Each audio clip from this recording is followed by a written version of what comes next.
this is it would help if I had wrote them down. Really, I'm doing an Abby. This is what she does. This is Yeah. behind the duvet for Keeper's Daughter. So this will be tagged on to the end of episode 3. If you haven't listened to it, stop this and go and listen to it, you silly people. Yeah. Spoilers. Yeah, spoilers. But there will be spoilers in this, so yeah, warning. But yes, I will do our usual sort of introductions. I'm Matt. I play the Doctor. I also do the editing of. I nearly said Future Selves, but that was the previous one. I do the editing of Future Doctor series. Hi, I'm Tinne and I play Nivea. So yeah, that's awesome. I deliver so much. Yeah. You finally get your proper name, because in the previous one you didn't have your proper name. You were just No, I went from 5 to Nivea.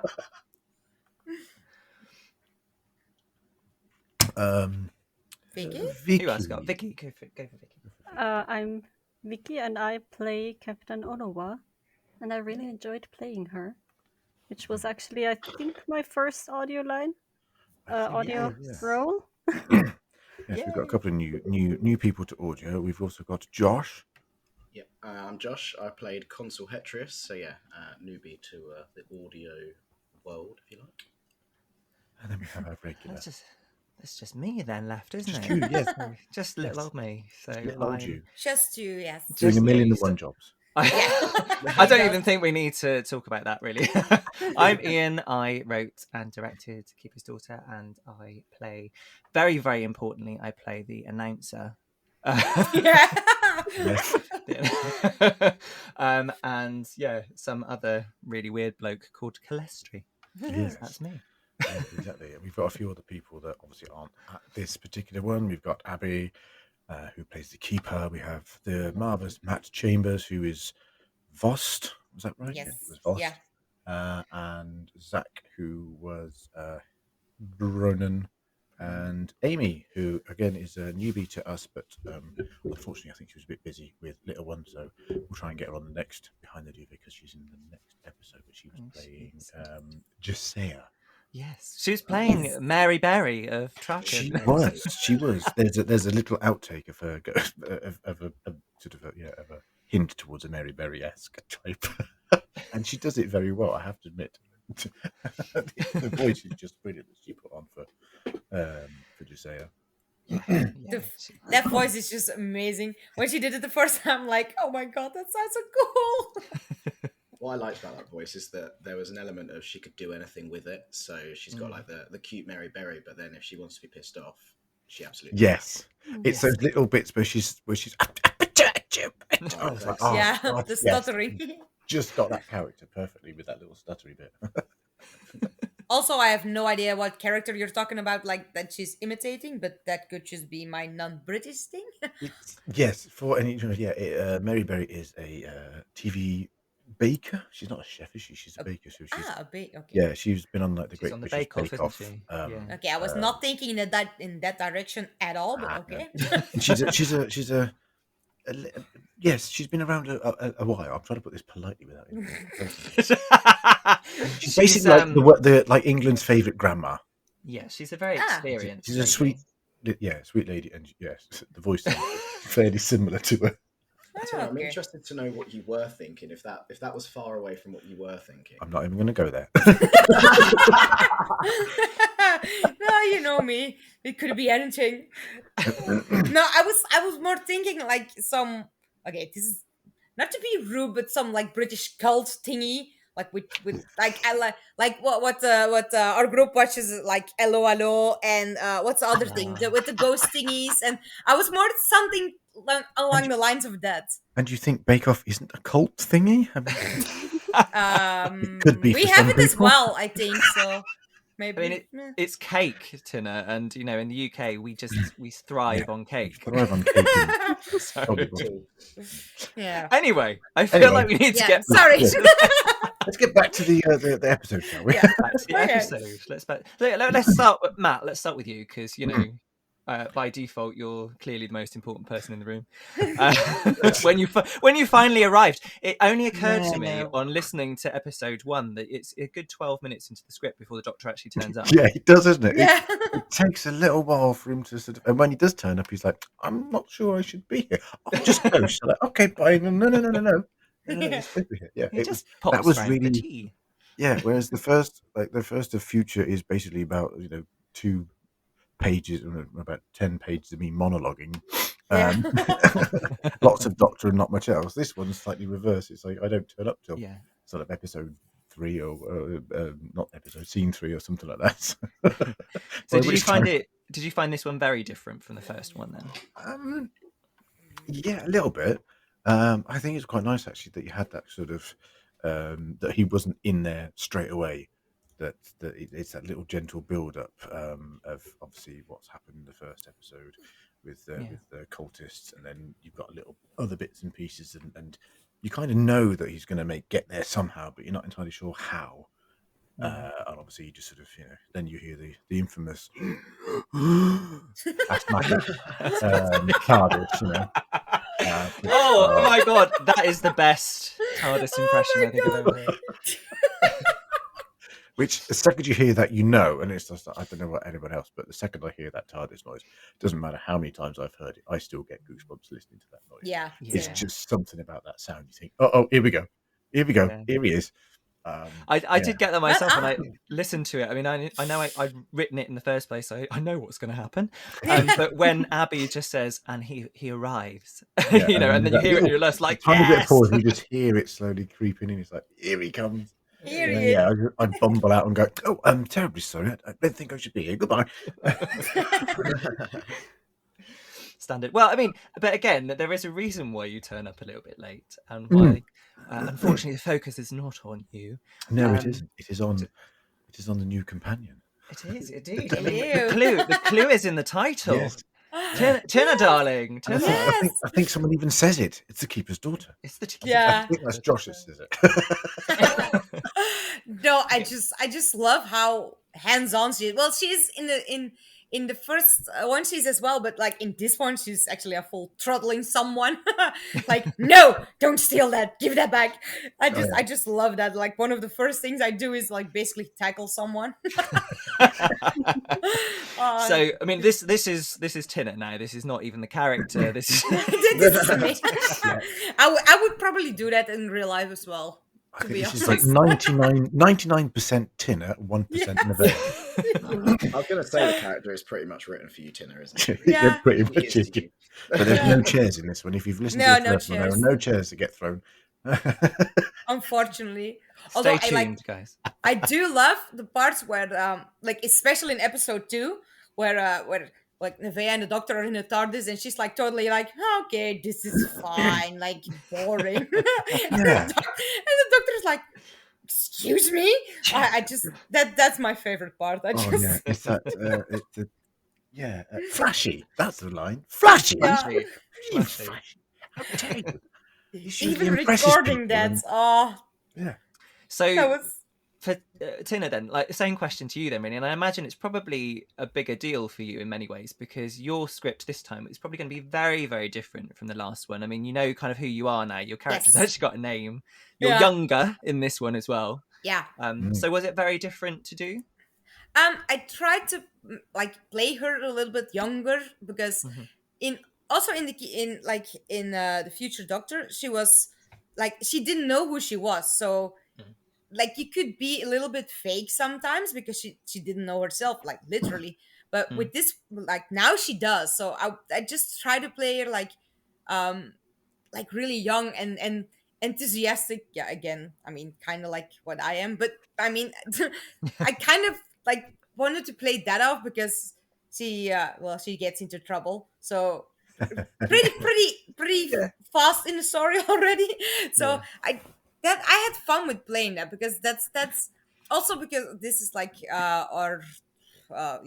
the sixth one when we did this, and now I'm more comfortable with acting, because in the beginning I was like, oh my god, what am I doing? But now I kind of know well, kind of. I tried to know what I'm doing, so that was fun. Also, good direction by Ian all the time. But sometimes like, can you play this a little bit different? I'm like, ooh, that's a good idea.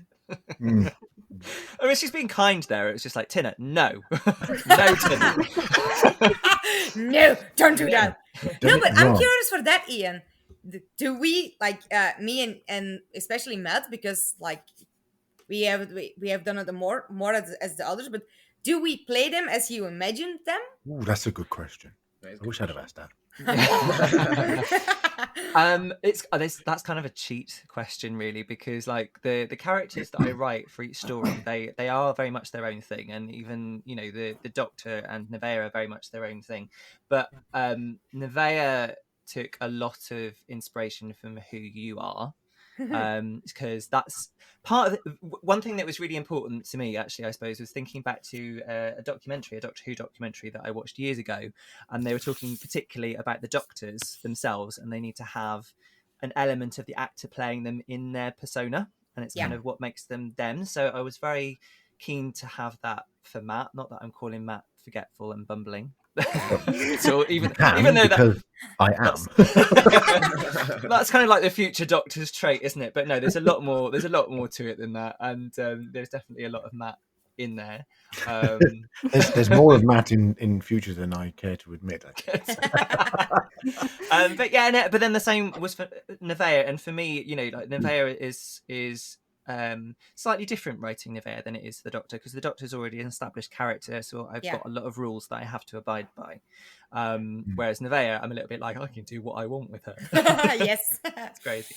But yeah, no, you both do. But then I think with you guys, it's just because I was thinking of you guys as I was writing them and sort of kind of writing for you in a way. So that kind of works.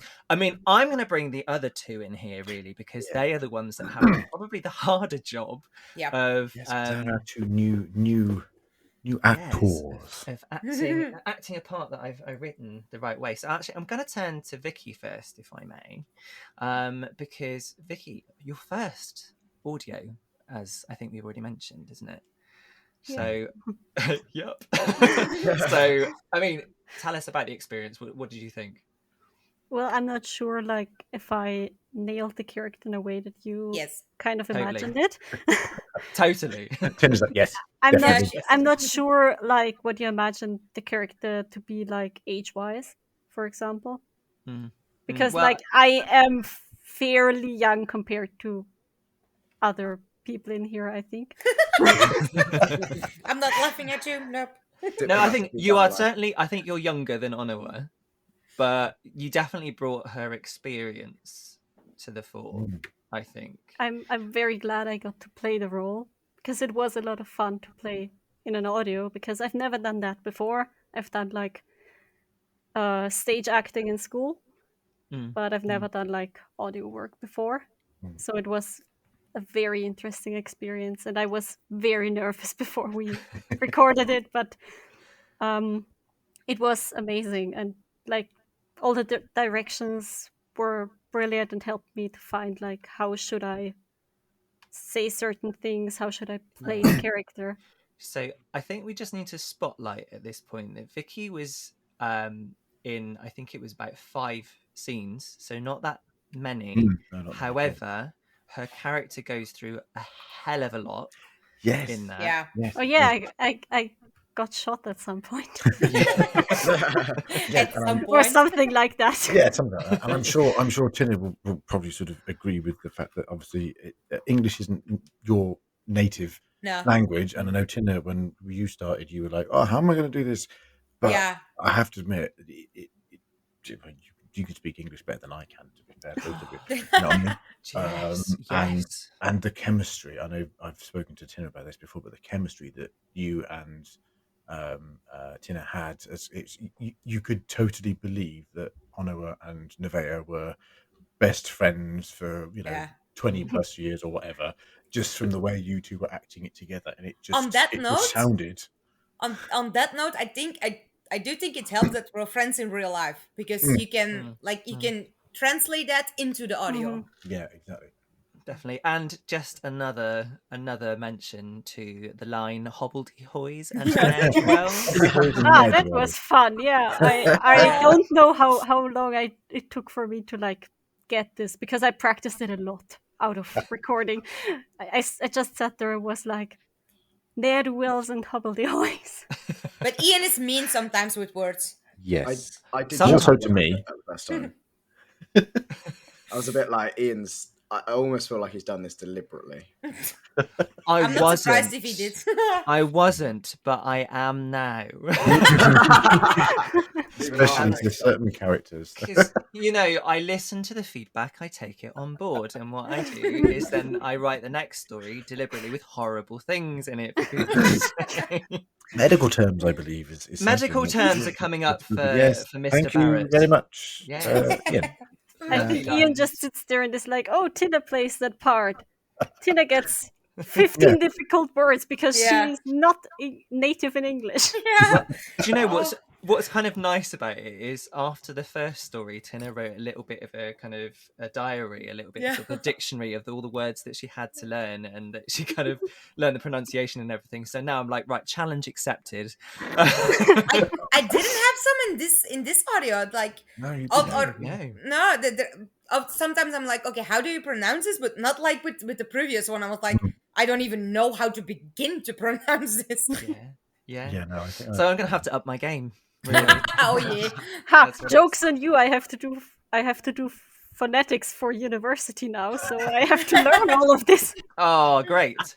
Happy to help, Viki. And right, so turning as well to kind of like one of our other new arrivals. So we've got Josh here as well, our Hetrius, who is our secret villain of the piece, who actually you get like 2 lines of being a villain, to be honest, don't you, really? Yeah, I mean, to be honest, I was just excited to angrily get to say the word doctor. That was... You wait, because as we're recording this at the moment, obviously we've all listened to episode 1, but I'm still in the process of editing episode 2 and 3, and of course I've put a few little effects on certain gentleman's voice. So yeah, it should be interesting when you listen to it back, because it doesn't quite sound like you. That's what we're going for. That might be for the best. Well, I don't know. It just adds to the evilness of the character, I think, in that particular bit. Yeah. So, Josh, what do you think? What are your views on the consulship of Tralcan? They're all a little bit interesting, aren't they? Hobbledehoys and ne'er-do-wells, aren't they? Ne'er-do-wells, hobbledehoys. What do you think? Well, I mean, the point at which we come into this, it's a bit chaotic, isn't it? So you've kind of got the 2 that are just arguing and bickering all of the time, and then Hetra's just in the background, just being like, "Guys, let's just calm down." And it's just there's no real. I mean, for a consul like that or consulate, they should be a bit more together. Yeah, and they're not at all. But no, it does feel a bit like that. A couple of them are trying to sort of juxtapose position of authority almost. Yeah, and you've got bless her Amy, who's trying to sort of bumble her way through with her little. Yeah, so you've almost kind of got a little bit, haven't you? Like to say as very old school. The keeper's just really struggling. Then you've got Vost, who's just got an agenda, and he's throwing it about the place. And Hetrius is kind of the voice of reason, we think. Yeah, we think. In amongst all that. And I will admit, quite freely now, for Behind the Duvet exclusively, that I don't think I even realised this, but when I wrote it, they kind of mirror my views on the government. Politics in general, like modern day politics, I kind of feel like there's a lot of people out for themselves and a lot of people who just don't know what they're doing. So I have a very dim view, put it that way. And I just thought, wouldn't it be funny if the Tralcan Union, this idyllic kind of paradise in the universe, is also going through a really tough time politically. And I think we said a couple of times in rehearsals, didn't we? It's almost like this coven, the 3 of them. Yeah. It becomes rather witchy, doesn't it? Yeah, but it's not a very effective coven, though, is it? Not really, no. No. So, of course, Josh, this is your first one with us as well. Yeah, it is. Yeah. Hopefully, many more. How did you find the experience? Yeah, I mean, it was really interesting. I mean, I loved it, but I've never done any acting or anything like this at all before, so it was completely new experience for me. So it was kind of just kind of trying to. I was kind of keeping my head above water at times because you guys were all like, "Okay, now we're gonna do this. Now we're gonna do that," and I was like, "Okay, I'll just sit here and nod my head." But it was Not a that lot we of can fun. see. I'll nod my head without you being able to see. Yeah. But yeah, it's a lot of fun, especially when obviously knowing that the character is who he becomes, and it was quite a meaty character for me to sink my teeth into in the end as well, which was a lot of fun. Sometimes it is, having played a couple of villains and a couple of other audios, it is quite fun to play a villain. I have to admit. Your villain was like really villainous. Like, oh my god, he was so mean. Oh my god. I mean, I suppose Josh had like the full spectrum of human emotion really in there as well, because his character is a villain without particularly knowing he's a villain. He's sort of, isn't he? He's sort of just the person he always was, with the villains just hiding just behind the eyes somewhere, just kind of being Waiting a bit to of a pounce. puppeteer. So I suppose you got to get that subtle villainy in there as well, and you also got to play someone who's sort of like quite a straight to the point character at times as well. And like I say, I think both Vicky and Josh, you guys, considering like you say it's the first one, you pretty much knocked it out of the park. Which was there wasn't many. If I remember correctly, going through there wasn't many lines we had to redo because of either fluff ups or not. It was more like me tripping over my lines, or Tinne swearing in Dutch. Yeah. That's serious. Yeah, mostly. Yeah, that's my cat. Not some weird thing I have locked up or something. And apart from a couple of sort of technical Paul McGann issues is somewhere else. It kind of went fairly smoothly, I think. Yeah, I think the biggest one that I remember that I fluffed up was actually in the first read through, when I can't remember what line it was, but it came out like a Yoda version. I remember that. And it was complete. I think I said afterwards, "Should we try that without me turning into Yoda?" Which was interesting. Yeah, but yeah, I was quite pleased with myself as I was reading the lines and going, "I've not said that without going." Yeah. I've got to give you some kinder lines, guys. Yes. Yeah, You say that, but it's not going to happen, is it? I mean, at the time of recording this, the next 7 episodes of the series have already been It written. won't be for a so while that we get kinder lines. Soz, you know. But you know, there it is. There it is. I remember when you said like, yeah, we need some people, like some males, and Josh just told me the other day like, maybe I would like to some audio. I was like, I have someone. I know someone who wants to play this, and I just like forwarded him everything, and then you guys like, oh, he's good. I'm like, haha, I know my friends. I know who I should push forward. Exactly. Yes. I think we've been very lucky. I think we've been very, very lucky with who we've got on this one. It's been a nice, we have a lovely cast. It's been great fun. Yes, I agree. Yeah, like even like we said earlier, like Amy, I know she's been in some of Abby's stuff, so this is her first sort of venture into sort of Doctor Who as proper kind of, and she did amazing as Jusea. Obviously, Abby's back as the Keeper, which was very exciting, wasn't it? mother. Considering her handle, isn't it, is Abby of Traken. Yes, Yeah. yes. I think she's changed it now, but yeah, it was definitely Abby of Changed it Traken. at the time. She gets to be the Keeper of Traken for a change. Of course she does. Yes, and then you've got... I do feel a little bit bad though that, you know, I kind of went, oh, Abby has to play the Keeper. I mean, it's just, you know, a part that she's been made for her. She's got to do it. With her obsession with Nissa and Traken and all of that kind of thing, she has to do it. And then I just felt bad that I've probably written her the most ineffective Keeper that we've found so far in the Doctor Who mythology. And, you know, she's having a really tough time of it. Yeah, but she nailed it. I think she absolutely nailed that part. She did. It's great fun. Did. So, and obviously, then even I have to say as well is the Zach, the lines between him and Tinne when you're in the gardens in the first episode, and him keep going, milady, and you're getting Oh, yeah. more and more annoyed. I think he ad-libbed the third one, He- but I thought he I'm leaving did. that in because it just sounded, Yeah. it just went with it. Uh-huh. And your response was even more annoyed because he'd said it. I'm like, that's Do you know, I will let you in on something with that. When Zach was auditioning for the part, and we were talking about it, and I said, right, okay, in this story, we kind of need something akin to the Fosters that we've already seen in the show, in The Keeper of Traken, crossed with a Disney prince, and it was like, I think I can do that. He's kind of nailed that one. Let's face it. And then you've got Matt Chambers, who has been in he's been in audio stuff for I don't know how long.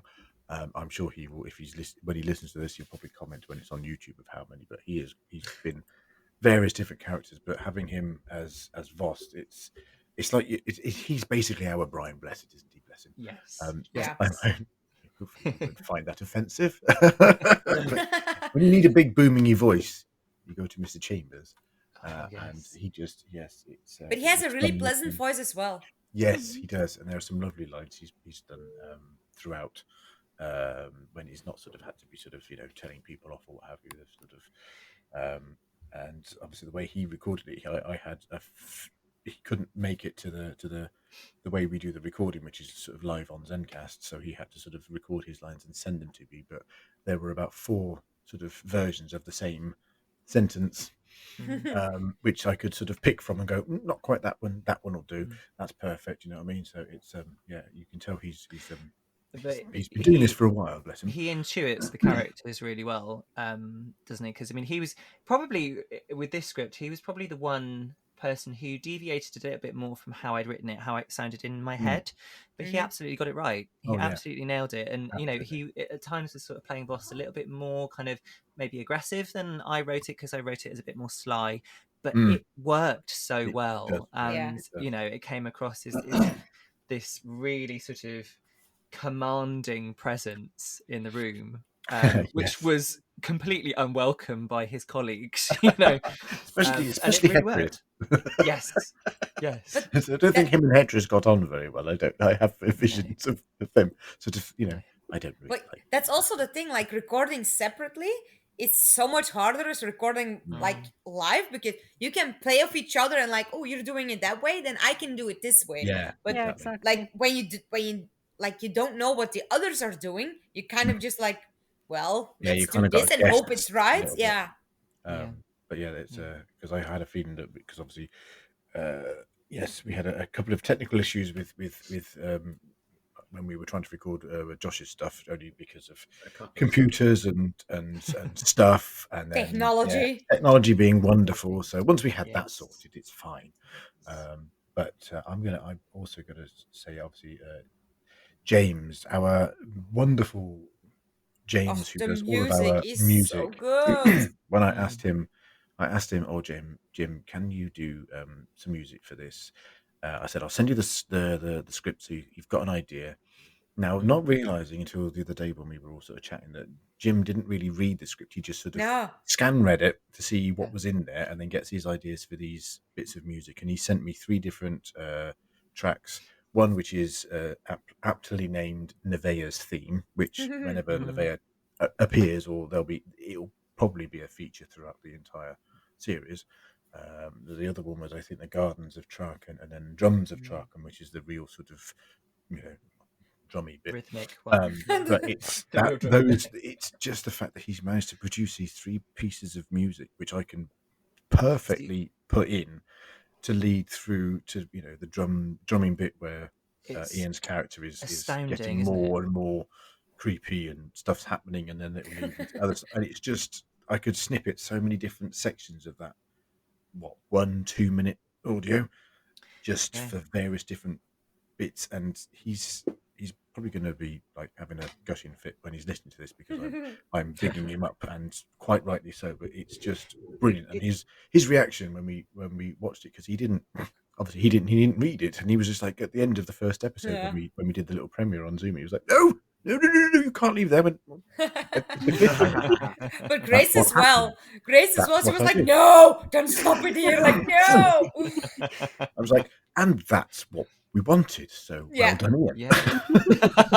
I For thank writing you. cliffhangers, because that topped Oh, off I love a with good. music. I love a It's good cliffhanger. just, and he did. He's he'll be doing His all of our music is I think. incredible. It's It's, just, we were he's got a talking right about. ear. We were talking about the sort of actors pitching their characters the way I thought of it when I wrote it, but actually, James's music is exactly what I had in my head when I was kind of picturing the episode when I was writing it, and I think that is quite astounding, really, that he just gets it and he gets the whole vibe of the piece, and he's able to produce something like that. And not just for ours, like for before Vestra, that music was like so on point as well. Good. He's considering he's not he's not musically trained and stuff. He's got a very good ear for knowing. Got the ear, and he can just get that sort of, because all the music he's done for the various different projects we've got so far is completely different. No two are the same. Obviously, the stuff for Future, I think the Future's own theme and Nevaeh's has still got that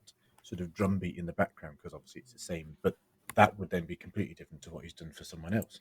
And it's just incredible.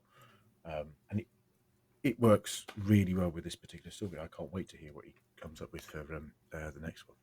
That's going to be fun. Me too. I'm very excited for the next one. I've already given him a bit of a brief for what I'm thinking. So I'm very, very excited for that.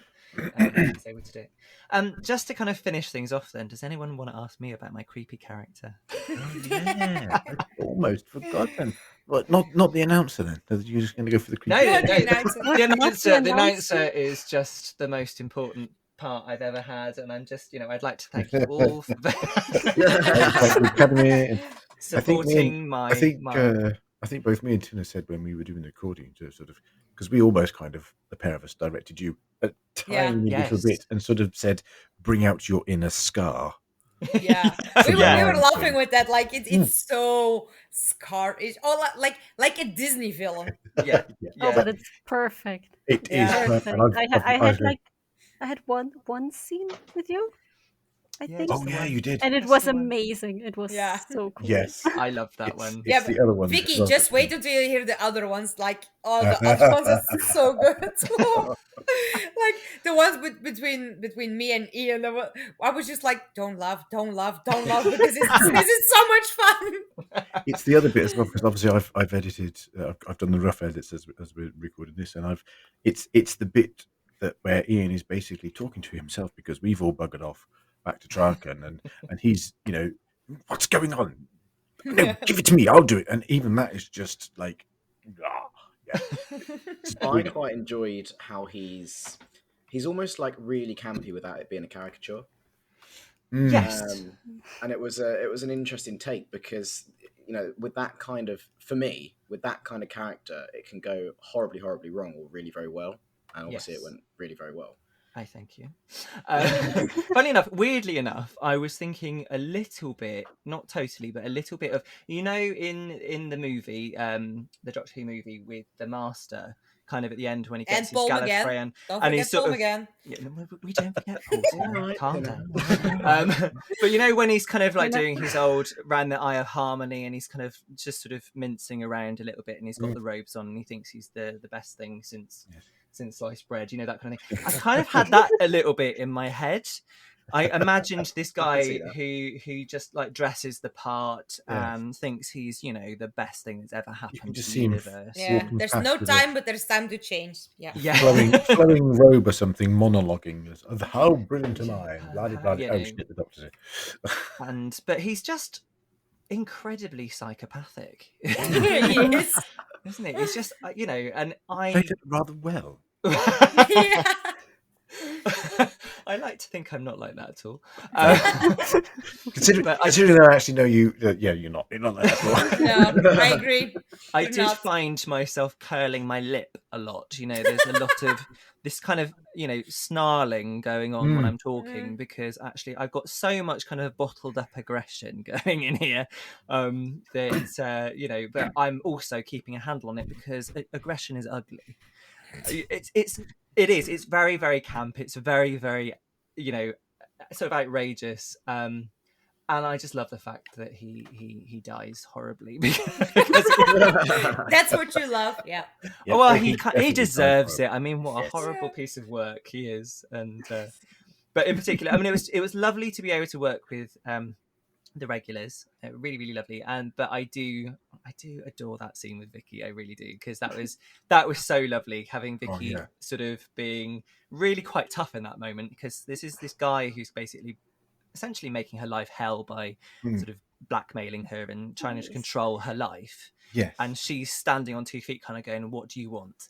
"I don't want it. Back off." And Calestri's just kind of going, "Oh, well, we'll just kind of brush all that off because it doesn't matter. I'll just have you killed then." But Yeah. It you've kind got of- so But much I respect for Honor. survived.